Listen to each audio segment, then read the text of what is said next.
دكتورة الحمد لله رب العالمين waan fiicanahay aad iyo aad aan u fiicanahay inkastoo dawadii ayaan dhaweyta iska kala gooyay markaa kuu sheegay ayada dhammaan wada jaray hadda dib ka bilaabay marka waxaan u maleynayaa waxa ay harsan bishii koowaad ah waxa ay harsan 13 beri ama ugu 12 beri wax kasta iyaga harsan maraa kala gooyay marka alxamdulillah wallaahi doctor aad iyo aad baa u fiicanahay dhabar xanuunkii waa ka fiicanahay kaadi ku dhahay sideeda ayadana saaid ii qabanaysaa ama hur aad dareemaya ayadana alxamdulillah waa ka fiicanahay markii hore qolka kaliya aad jiifanaya hadda isdhahay xaaqin marsatid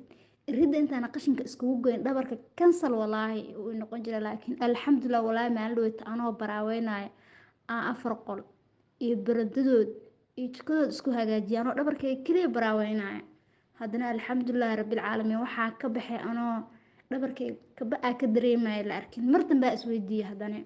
sidoo kale maalin dhaweyta sidoo kale anoo dhabarkayga baraaweynaya waxaan u fariistay dhar 2 saac subaxnimo markay ahayd